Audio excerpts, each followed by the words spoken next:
ભક્તા વિલાસા ચરિતાનુસારી દુગ્ધાજી ચૌરેણ યશો વિસારી. કોઈ ચોરી કરે અને પકડાય, જાણી જાય કે આ ચોર છે, તો એની કીર્તિ વધે, એનો યશ વધે કે ઘટે? ચોરી કરતા પકડાવ તો તમારું યશ વધે કે ઘટે? અહીંયા શું લખી ઠાકોરજી? દુગ્ધાદિ ચૌરેણ યશો વિસ્તાર. દુગ્ધાદિની ચોરી કરી પોતાના યશનો વિસ્તાર ઠાકોરજી કરે. હવે આ તો ઊંધું લાગે, ચોરી કરનાર તો યશ ઘટે છે, પણ પ્રભુની લીલામાં ક્યાંય લૌકિકતા નથી. અને ભગવાનનો યશ શું?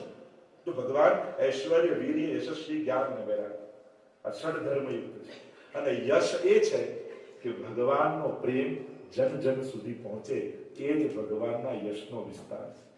એટલે પ્રભુમાં માનતો હોય, ન માનતો હોય, દ્વેષ રાખતો હોય, પ્રેમ રાખતો હોય, ભાઈ ઉભાય, કોઈ પણ રીતે ભગવાન જોડે એ ભાવ રાખતો હોય, પણ ભગવાન એના સુધી પહોંચે, એમાં જ ભગવાનની કીર્તિ વધે છે.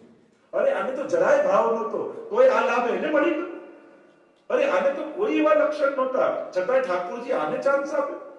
અરે આ તો ભગવાન પોતાના યશનો વિસ્તાર કરે છે કે આખી દુનિયામાં જાણીતો હોય કે આ બહુ મોટો ભગવતી, એને ભગવાન પહોંચે તો બધાને થાય કે આનો તો ભાવ હતો જ, એટલે ભગવાન તો આવે ત્યાં ને ત્યાં. એમાં ભગવાનની કીર્તિ વધતી નથી, પણ જ્યારે જેને કાંઈ ભાવ ન હોય એના સુધી ભગવાન પહોંચી જાય, એમાં જ ભગવાનના સાચા યશનો વિસ્તાર છે. કે આ તો કેવો પાપી હતો, આને તો કોઈ લક્ષણ નહીં, કોઈ જ્ઞાન નહીં, એક વાર માળાએ ન ફેરવે, કોઈ પાઠે ન કરે, છતાંય ભગવાને આવું સત્કર્મ એની પાસે કરાવ્યું. પ્રભુ તો બહુ દયાળુ છે. તરત આપણે બોલી છીએ કે જેની પાસે કલ્પના આપણે ન કરી હોય કે આના હાથે કોઈ સત્કર્મ થાય, આના હાથે સેવા થાય, આની ભક્તિ ભગવાન સ્વીકાર કરે અને ભગવાન એનું સ્વીકારી લે, તો સાચો ભગવાનનો યશ ત્યારે જ વધે છે. અને ભગવાન આ રીતે જ યશ વધારનાર છે. દુગ્ધાદિ ચૌરેણ યશો વિસારી. પેલી બધી ગોપીઓ જે ભગવાનના ભગવત ભાવ ન રાખતા કે રાજા તારા બાબાનું છે, તને શેમાં આપી, અને અમારા ઘરે લઈ તો જાય, જોઈએ છે, આમ છીકા પર લટકાવી નાખે, સંતાડીને રાખે, અને છતાંય ઠાકોરજી હવે કોઈ તમને કે મારા ઘરે તમારે પગથિયું મૂકવાનો અને મારા ઘરે શેનો એક પાણીનો પ્યાલો નહીં આપું, આપણે શું કરીએ? આના ઘરે કોણ જાય? આપણે તો આવું કરીએ, આપણે તો વ્યવહાર બુદ્ધિ વાળા. એટલે આપણે કે નાના આના ઘરે, અને ઠાકોરજી તો એમ વિચારે હવે તો જવું તો આના જ ઘરે જાય, ના તો શેની પાડે? મારું છે એ મારી છે, એને ખબર નથી, પણ મને તો ખબર છે. જો આપણે ભગવાનના છીએ એ આપણને યાદ ન હોય, પણ ઠાકોરજીને તો પ્રતિપલ યાદ છે કે આ જીવ માનો છે. જીવ ભૂલી શકે, ભગવાન ભૂલે? અને ભૂલી જાય ભગવાન કહેવાય? આ તો પ્રભુના યશનો વિસ્તાર છે કે એવા જીવના ઘરે પણ ભલે ચોર બનીને ગયા, પણ એને અપનાવી લીધી, એને સ્વીકારી લીધી. પ્રભુ યુક્તિ કરે, જો ભગવાનને ભક્તો સુધી પહોંચવા માટે કેટલી મહેનતો કરવી પડે. અરે ચોર કહેવાયા ઠાકોરજી, છતાંય ભક્તો સુધી પહોંચ્યા ખરા. એટલે ભગવાન કેવો કૃપાળુ છે. ભક્તા વિલાસા, પોતે અપયશ ઓઢીને પણ ભક્તોના મનોરથો પૂરા કરવા જાય છે. પોતે આ બધું ઓઢી લીધું. નારદજીના ચરિત્રમાં તમે જુઓ, જેટલા આપણા ધર્મશાસ્ત્રોની કથાઓ આવી છે, તો નારદજી તો પરમ ભક્ત છે, પરમ સંત છે. ભક્તિની આખી વ્યાખ્યા નારદજી ભક્તિ સૂત્ર આપ્યું, નારદ ભક્તિ સૂત્ર આપ્યું છે. અથવા તો ભક્તિ વ્યાખ્યા શ્યામઃ, અને આખી ભક્તિની જે વ્યાખ્યા નારદજી કરી છે, સા પરાનુરક્તિ ઈશ્વરે સાતુ અસ્મિન પરમ પ્રેમ રૂપા અમૃત સ્વરૂપા ચ ય લબ્ધ્વા વિમાન સિદ્ધો ભવતિ અમૃતો ભવતિ તૃપ્તો, આખી કેટલા સૂત્રોમાં નારદજી આપ્યા. પણ એ કેવા ભક્ત છે કે અપયશ ઓઢીને પણ ભગવાનને યશ અપાવે છે. ભગવદ ગીતા તમે જ્યાં જ્યાં જુઓ તો આપણે કઈ બી ઝઘડો થાય, કઈ પણ થાય, આ નારદજી કરે, આપણે મત સાંભળીએ છે ભગવાનનું કામ, અને ભગવાનને એનું કરવું છે, પણ પોતે કોઈને પણ નારદજી તૈયાર થાય કે ચલો મને ભલે અપયશ મળે, પણ આપની તો કૃપા થઈ રહી છે ને ભક્તો પર. અને એ રીતે બધું જગતને મળ્યું છે. તો ભગવાન પણ એવા જ છે, અને એમાં જ સાચા અર્થમાં ભગવાનનો યશ વિસ્તાર છે. દુગ્ધાદિ ચૌરેણ યશો વિશાલ. દુગ્ધાદિની ચોરી કરી. આપણને તો આટલો મોટો ઈશ્વર, દુનિયા ચલાવનારો, એને એક માખણનો લોંદો લેવા માટે ચોરી કરવા જવું પડે? એ તો સંકલ્પ કરે, પાછું સંકલ્પ નહીં, એવા ઘરે રહે છે કે 9 લાખ ગાયો છે, અને ભંડારના ભંડાર ભર્યા છે. એક ખાલી માંગે ને બધા મોટા મોટા કુંડાઓ ભરી સામે મળી જાય, પણ એ નથી લેતો, કારણ એને ભક્તોના મનોરથો પૂરા કરવા છે. એટલે પોતાની અસમર્થતાથી ક્યારે પણ એવું નહીં વિચારવું કે ભગવાન મારાથી બહુ દૂર છે. તમે ગમે તેટલા અસમર્થ હો, તમારી પાસે કંઈ જ ન હોય, કંઈ કરવા સમર્થ તમે ન હો, ઘણી વાર એમ થાય કે આ બધા કેવા કેવા મનવતો કરાવે, હું તો કંઈ કરી શકતી નથી, તો જીવ નહીં બાળો. ઠાકોરજીને કોઈ બંધન નથી. પ્રભુ તમારી રંચક કણિકા પણ સ્વીકારે છે. ક્યારે પણ મનમાં એવો ક્ષોભ નહીં કરો કે પ્રભુ મારી સેવા ક્યાંથી, મને તો કાંઈ નથી આવડતું. આ બધા વૈષ્ણવ કેવા ચતુર, કેટલી સુંદર સેવા કરે, આ કરે. તો જેને ઠાકોરજી ચતુરાઈ આપી છે તો એ પ્રભુની કૃપા છે એમના પર. કદાચ તમારી પાસે નથી પણ તમારી સેવા કરવાની તત્પરતા છે. આપણી તકલીફ એ હોય છે કે આપણે મોટી સેવા ગોતવા જઈએ છીએ પણ જે મળી એને મોટી માનીને કરતા નથી. આપણી તકલીફ એ છે કે ના, મોટી કરું તો જ મોટો, પણ સેવાને મોટી તો વૈષ્ણવ બનાવતો હોય છે. ઠાકોરજી દુગ્ધાદિ ચૌરી ને યશો વિશારી, આટલું ઘરમાં પ્રભુને છે, છતાંય જેને બોલાયા નથી પણ ઠાકોરજીને યાદ છે આ મારો છે. અને પ્રભુ સખાઓ સાથે મળી અને ચૌર્ય લીલા આપણે ત્યાં, એટલે ચૌર્ય વિશારદ એમ પુરુષોત્તમ સહસ્રનામમાં પણ કહ્યું છે, ચૌર્ય વિદ્યા વિશારદ, એવું નામ ઠાકોરજીનું આપવામાં આવે છે કે પ્રભુ ચોરી કરવામાં વિશારદ છે, એટલે સૌથી કુશળ છે. એમના જેવી ચોરી કરતા ચોર દુનિયામાં થયો જ નથી. કારણ દુનિયાના બધા ચોરો વસ્તુઓ લઈ જાય છે, આ એવો ચોર છે કે ભક્તોના મનને હરી જાય છે. કારણ કે કોઈ જગ્યાએ એવું જોયું કે પેલો ચોરી કરી ગયો, કેવો સરસ માણસ હશે, કેવો લાગતો હશે, હું તો એની ફેન થઈ ગયા હતા. કોઈ ચોરને ફેન નથી, પાછો ક્યારે આવે, રાહ જોઉં છું પાછો આવે, આવું થાય. આ દુનિયાનો એકમાત્ર ચોર એવો છે કે જેના ઘરે ચોરી કરે અને એનું મન એવું હરી જાય કે પેલી ગોપી તો બિચારી રાહ જોતી રહે કે આજે કૃપા કરી, આવી ફરી ક્યારે કરશે. પ્રભુ દુગ્ધાદિ ચોરી બે અર્થ કરે, તો પોતાના યશનો વિસ્તાર કરે અને પ્રભુ એવી લીલા કરે છે કે ભગવાન ભક્તોને યશ અપાવે છે. યશો વિસ્તાર. જેના ઘરે ચોરી થાય તો ગોપીઓ કહે, અરે સખી બળભાગ્ય ભરી, હું તો બહુ ભાગ્યશાળી છું, તું જરૂર કઈ વ્રત કરતી હોય, પાઠ કરતી હોય, સત્કર્મ કરતી હોય, નહીં તો ઠાકોરજી તારા ઘરે ક્યાંથી આવે. એટલે ભગવાન જેને ત્યાં જાય એના યશનો વિસ્તાર કરે. પ્રભુ ભક્તોના યશનો વિસ્તાર કરનારા છે.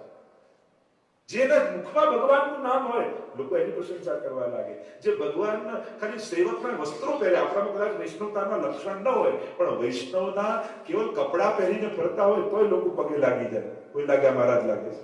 ઘણી વાર અમારી જોડે બે ચાર વૈષ્ણવ ધોતી બંડી પહેરી પધરાવણીમાં આવે તો લોકો એને પગે લાગી જાય.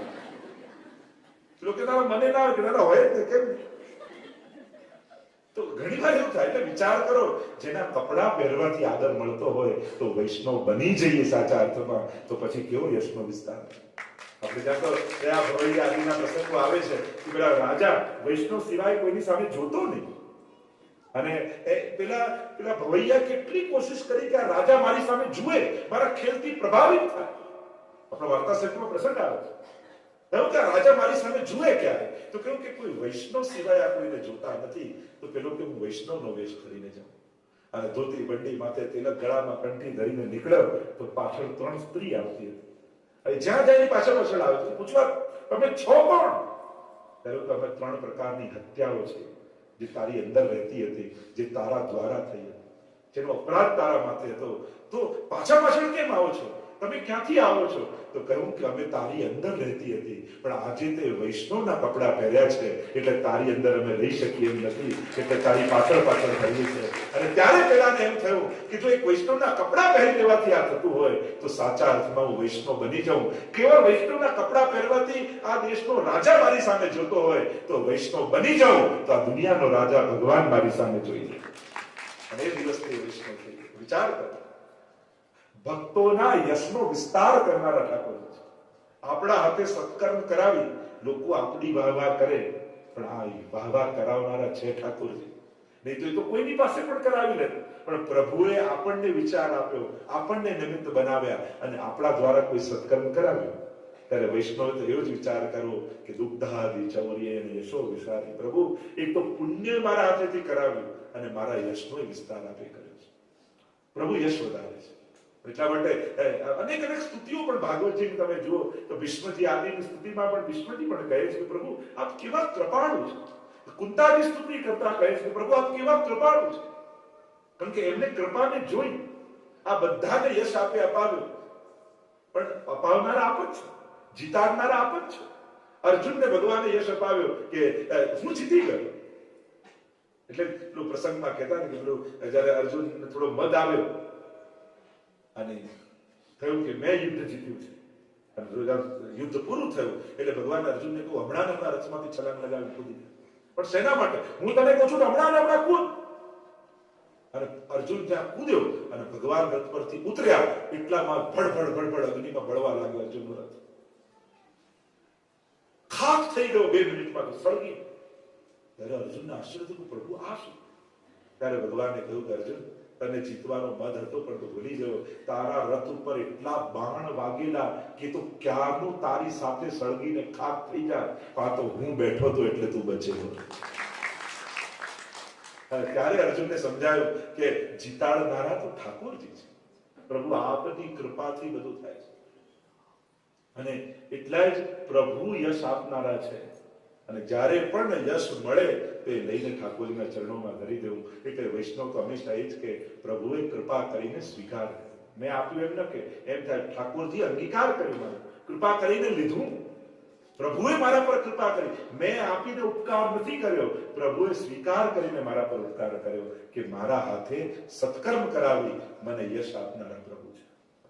અને મહાભારત એનું પ્રમાણ આપે છે. પાંડવ જયારે જીતે છે ત્યારે ત્યાં વંદન કરે છે પ્રભુ ભક્તોના યશ વિસ્તાર કરનારા આપ છો. અને હંમેશા પ્રભુ જ કરાવે છે. આપણે વિચાર કરતા નથી, વિચાર આવે છે. જેને પણ ઉત્તમ વિચાર આવ્યો, આપણે આજે મને આ વિચાર આવ્યો, ઠાકોરજી આપ્યું છે.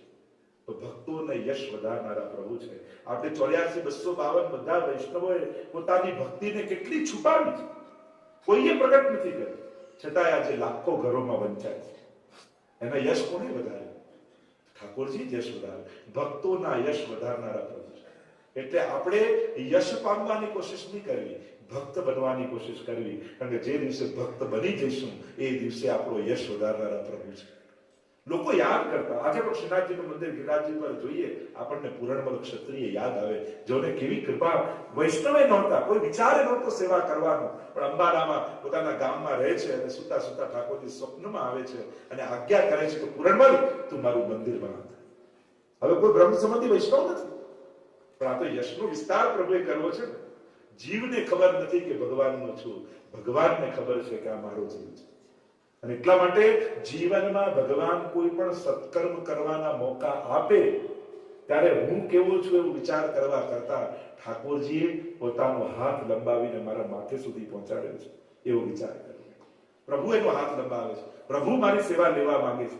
પેલા બહેન કે પેલા ભાઈ નિમિત્ત બને, જો કોઈના થકી ભગવાન કેવડાવે, પ્રભુ સંકેત કરે, પ્રભુ કોઈના થકી કેવડાવે, પણ આપણી બુદ્ધિ એવી રાખવી કે આ વ્યક્તિ તો નિમિત્ત છે, વાંસળી વગાડનારો તો મારો ઠાકોરજી છે, એને બોલાવનારો તો મારો પ્રભુ જ છે. એટલે વ્યક્તિને ગૌણ માનો કે જેને આવીને કહ્યું, પણ એને પ્રેરનારા આટલા બધા વાસણમાંથી એ મારી પાસે આવીને મને આ વાત કરી, તો તુરંત આપણને સ્ટ્રાઇક થવું જોઈએ. કરે જો પ્રભુનો કોઈ સંકેત લાગે છે, આને મારી પાસે આવીને પ્રભુ સેવાની વાત કરી, તો ક્યાંક પ્રભુ મારી આ સેવા ઈચ્છતા લાગે છે કે આ સેવા હું કરું. અને પ્રભુ નિમિત્ત બનાવે છે. અને એટલા માટે ભક્તના યશનો વિસ્તાર કરનારા ઠાકોરજી છે. અને જ્યારે જ્યારે આપણે કોઈ ભક્તિપૂર્ણ કાર્ય કરીએ ત્યારે આજે પણ છોલે ઠાકોરજીને ધરતા હોઈએ તો એ છોલે જોઈને પણ આપણને પદ્મનાભદાસજી યાદ જ આવતા. એવા અનેક પ્રસંગો તમે જુઓ, વસ્તુઓ ભલે નાની હોય પણ એ વસ્તુઓ ભૂલાઈ ગઈ, વ્યક્તિઓ યાદ રહ્યા છે. ઘણીવાર વસ્તુ અને કામ ભૂલાઈ જાય પણ એ વ્યક્તિઓ સ્મરણમાં રહી જાય.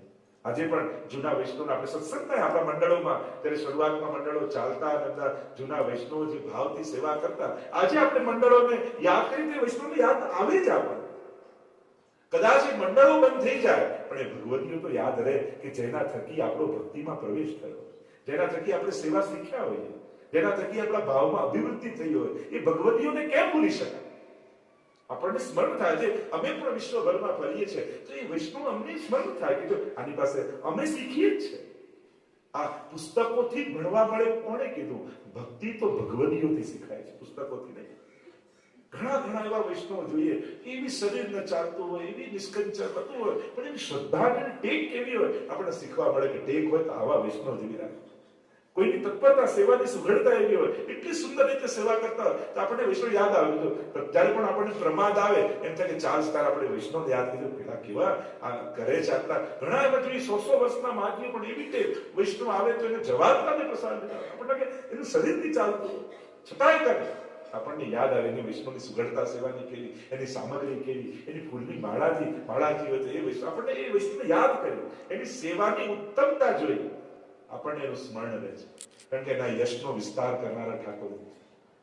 અને એટલા માટે ભક્તિ તો ભગવતીઓથી શીખાય, ચોપડીઓથી ન શીખાય. જ્યારે જ્યારે આપણે શું વ્યક્તિઓનું મૂલ્યાંકન કરવા બેસી જઈએ, પછી એની સ્વભાવ જોવા લાગીએ, એનો બોલવાનો નેચર જોવા લાગીએ, એની પ્રક્રિયા જોવા, આ બધા લૌકિકતામાં આવી જઈએ ને એટલે જે જોવાનું હતું એ ગૌણ થઈ ગયું, ન જોવાનું યાદ રહી ગયું, એટલે ઉલટાનો દ્વેષ ભાવ થઈ ગયો. ભક્તને જોવાના દૃષ્ટિકોણ કેવા હોય એ સૌથી પહેલા શીખવું પડે. અને જ્યારે એને અલૌકિકતા શીખવા જગતમાં નીકળો ત્યારે એની અલૌકિકતાનો જ વિચાર કરો.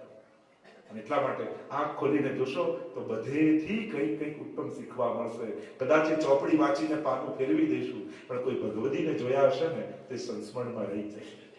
બહુ વાંચેલું પછી ખરા સમય યાદ નથી આવતું. આપણને બધાને પણ કર્ણ જેવો શ્રાપ લાગેલો છે. કારણ કે એવું હતું ને કે તને જરૂર હશે ત્યારે વિદ્યા ભૂલી જઈશ. એમ આપણે ઘણું બધું વાંચ્યું છે કે સ્વભાવ કેમ નિગ્રહ રાખવો, ક્રોધ નહીં કરવો, આ નહીં કરવો, લોભ નહીં કરવો, અહંકાર નહીં કરવો, આ નહીં કરવું, પણ ખરા ટાઈમે યાદ નથી આવતું. અને આપણને કર્ણ જેમ શ્રાપ તો નથી લાગે, પણ ભગવતીઓનો સંગ જેને કર્યો છે અને ઉત્તમતાનો સંગ કરે એને આખો દિવસ યાદ ના હોય, પણ જ્યારે જરૂર પડે ને ત્યારે યાદ આવી જાય. આ ભગવતીઓના સંગની શ્રેષ્ઠતા છે. પુસ્તક કરતા પણ સાચા પુસ્તક ભગવતીઓ છે. અને હું તો સતત ભણવા, અમે તો જ્યાં જ્યાં જઈએ એવા ઉત્તમ ભગવતીઓ જોવા મળે, એવા સરસ વૈષ્ણવ જોવા મળે, અને આપણને એમ લાગે કે ખરેખર આવો ભાવ આપણી અંદર ક્યારે આવશે, આપણને આમ તાપ થાય એને જોઈએ. તો છેલ્લી ઘડીના જોયા છે, બાળકોને એવા ભગવતી જોયા છે, યુવાનોને એવા ભગવતી. તમે એક એકની ઉત્તમતા, એનો દ્રષ્ટિકોણ, એની ભાવના વિચાર કરો, આપણને લાગે આનાથી મોટો બીજો ગ્રંથ આપણને ક્યાં મળશે. બસ આટલું આપણી અંદર આવી જાય તો આપણા જીવનની ધન્યતા છે. એક ક્ષણ ભગવતીઓને આપણે કહે એક ઘડી આધી મેં પુનિયાદ તુલસી સંગત સાધુ કી કટે કોટી અપરાધ. એટલે જે પાપથી બચાવે એ સંત, જે પાપથી બચાવે એ ભગવતી, જે અપરાધથી બચાવે એ શ્રેષ્ઠ. જેની પાસે જઈને ઉત્તમતા, ઉત્તમ વિચાર મળે એ જ સંગ કરવા યોગ્ય છે. અને એવાનો સંગ કરે. ભક્તા વિલાસા ચરિતાનુસારી દુગ્ધાદિ ચૌરેણ યશો વિસારી. એક તો ભગવાન પોતાના યશનો વિસ્તાર કરે છે અને બીજું ભક્તોના યશનો વિસ્તાર કરે છે. કુમારતાનંદિત ઘોષ નારી. ઘોષ એટલે વ્રજ, વ્રજરાજ વિરાજિત ઘોષ વય વર્ણિય મનોહર શ્યામ વય. આપણે આર્યા બોલતા હોય તો રાજભોગની આરતીમાં પણ ગુસાઈજીના આર્યાઓ છે જે આરતી ટાઈમે ગવાય. આપણે ત્યાં આખો પ્રકાર છે કે કઈ આરતી ટાઈમે કયું પદ ગવાય, એનું આખું વિધાન છે. તેમ રાઘવની આરતી છે ગુસાઈ વજરાજ વિરાજિત ઘોષ. સંસ્કૃતમાં વ્રજને ઘોષ કહેવામાં આવે. તો કુમારતાનંદિત ઘોષનારી, એ વ્રજનારીઓને કુમાર લીલા કરીને આનંદ આપનારા ઠાકોરજી છે. તો પ્રભુએ અનેક પ્રકારની લીલા કરી અને અનેક પ્રકારથી બ્રજમાં ઠાકોરજી બિરાજે છે. આપણે ભલે એમ કહીએ કે 11 વર્ષ ને 52 દિવસ ઠાકોરજી બિરાજ્યા, એ બિલકુલ વાત સાચી. આ ટાઈમ પીરિયડ માટે બરાબર છે, પણ એને ઠાકોરજીની ઉંમર ન માની લેતા. પ્રભુ સર્વ સ્વરૂપે કૃપા કરનારા છે. જેમ સર્વ સમર્થ છે ને એમ સર્વ ભાવો ભક્તોના છે, તેમ સર્વ સ્વરૂપો પ્રભુના છે. એટલે આ એક લીલા ભેદ સમજી લેજો. 11 વર્ષ 52 દિવસ એ ટાઈમ પીરિયડ નું નામ છે. કેટલો ટાઈમ પીરિયડ પ્રભુ બિરાજ્યા. આને કેવળ ઠાકોરજીની ઉંમર ન માનતા, કારણ કે પ્રભુ કાલાતીત છે. કાલાધિકો કૃષ્ણ એમ સુબોધનીમાં મહાપ્રભુની સમજાવે છે. કારણ કે 12 કાળ છે અને 13 શ્લોકમાં વેણુ ગીત ગાયું ત્યારે વેણુ ગીતની સુબોધનીમાં મહાપ્રભુજી લખે છે કાલાધિકો કૃષ્ણ, કાળથી પર પ્રભુ છે. એટલે લૌકિકતા કોને કહેવાય? આપણે બધા પંચ ભૌતિક દેહના જીવો, લૌકિક જીવો. એટલે ઉંમર પ્રમાણે જ આપણે કામ કરી શકીએ. આપણે 11 વર્ષના હોય તો 11 વર્ષ જેટલું જ વિચાર, એટલી જ બુદ્ધિ, એટલું જ આપણું શરીર, એટલી જ ક્રિયા. આ પંચભૌતિકતા, આ લૌકિકતા. પણ પ્રભુ ઉંમર પ્રમાણે નથી, ભાવ પ્રમાણે છે. એટલે જેવો ભાવનો ભક્ત પ્રભુ સન્મુખ થાય, ઠાકોરજી એવા થઈને એના મળે છે. એટલે તમે પીછવાઈમાં જુઓ, આ દાનની એકાદશીની પીછવાઈ છે, એમાં તમને ઠાકોરજી મટકી ફોડે છે, ગોપીઓ દેખાય છે.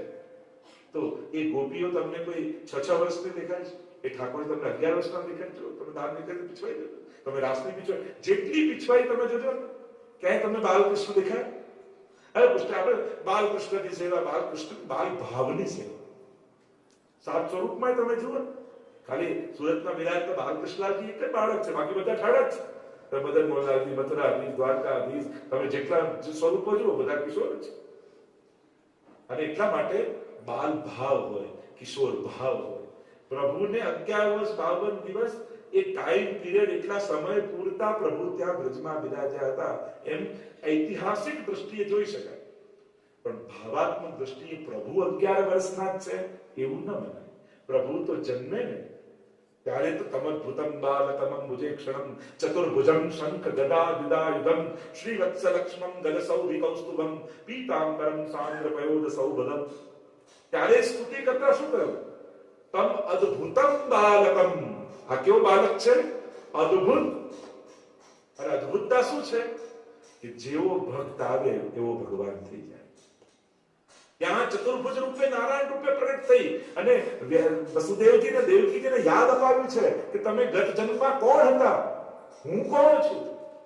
આ અદ્ભુત બાલક છે. એટલે બાલક ખરા, પણ અદ્ભુત. અદ્ભુત બાલક છે. એટલે કે જેવો તમે ભાવ કરશો એવો એ થઈ જાય એવો બાલક છે. ચતુર્ભુજ રૂપે પ્રગટ થયા છે અને યાદ અપાવે છે. ચતુર્ભુજમ શંખ ગદા વિદાયુધમ. બાળક રૂપે જન્મ થયો અને યાદ અપાવે છે કે હું તમારા બધાનો પિતા છું, હું તમારા બધાનો પિતા છું, એમ યાદ અપાવે છે. એટલે અદ્ભુતતા છે. એટલે બભૂવ પ્રાકૃત શિશુ, એમ દશમ સ્કંદમાં કહેવામાં આવ્યું. તો થયું પ્રાકૃત શિશુ એટલે સાધારણ લૌકિક બાળક? ના, પ્રાકૃત શિશુ મહાપ્રભુજી અર્થ કરે કે ભક્તોની પ્રકૃતિને અનુકૂળ થઈને લીલા કરનારા એવા બાલક રૂપ પ્રભુ પ્રગટ થયા છે. એટલે જેવી જેવી પ્રકૃતિનો ભક્ત આવશે તો એની પ્રકૃતિ ભગવાન નહીં બદલે, પણ એની પ્રકૃતિ અનુસાર ભગવાન કૃપા કરશે. મર્યાદા પુરુષોત્તમ ને પુષ્ટિ પુરુષોત્તમનો ફરક એ, મર્યાદા પુરુષોત્તમ ભક્તને સુધારે અને એને ઉત્તમ બનાવે ને પછી કૃપા કરે. પુષ્ટિ પુરુષોત્તમ એટલો ટાઈમ વેસ્ટ ન કરે કે ચલો આને સુધારો. એ તો જેવો હોય એવી લીલા કરીને એનો ઉદ્ધાર કરે. એ કંસને સુધારવા ન બેસે. એને વેર ભાવ છે, ચલ તારો વેર ભાવથી ઉદ્ધાર કરી દઉં. શિશુપાલ, તને ગાળો આપી છે, તું ગાળો કર, હું તો તારો મોક્ષ જ કરીશ. તને બાલ ભાવ છે તો તારા ખોળામાં આવીને બેસી જાઉં. તને કિશોર ભાવ છે, તારી જોડે રાસ કરવા લાગુ. તને સાખ્ય ભાવ છે, ચલ ચોરી કરવા જતો રહું તારી જોડે. જેવા જેવા ભક્તો આવે પ્રભુ એને અનુકૂળ થઈ એના મનને હરી લે છે. અને એટલા માટે કહ્યું કે ચિત્તવૃત્તિ નિરોધઃ. ભગવાનના કોઈ પણ ભાવે ચિત્ત લાગી જાય એટલે ભક્તનો નિરોધ થઈ જાય અને ભગવાન એનો ઉદ્ધાર કરી દે છે. આ પ્રભુની કૃપાળુતા છે. અને એટલા માટે કુમારતાનંદિત ઘોષનારી, આ કુમાર લીલા કરી ગોપીઓને આનંદ આપનારા ઠાકોર છે. એટલે આગળ કહ્યું કે દુગ્ધાદી ચૌરી અને યશો વિશાળ એ જ પ્રભુ છે. પ્રભુને રાહ જોવી પડતી નથી કે ચલો આ કિશોર ભાવ વાળા આવ્યા ગોપીજનો એટલે એમ કે તમે 15-20 વર્ષ પછી આવજો ત્યારે હું મોટો થઈ જાઉં. ઠાકોરજી એવો ટાઈમ વેસ્ટ કરતા નથી. એ કાળમાં બંધાયેલા નથી એટલે એમને કોઈને પ્રતીક્ષા કરાવવી પડતી નથી કે ભગવાન મોટા થાય ત્યારે જ મોટા જેવા થાય. એ તો જેવો ભાવનો ભક્ત આવ્યો એ જ ક્ષણે પ્રભુ તો સર્વ રૂપે છે ને એવા થઈ એના પર કૃપા કરે.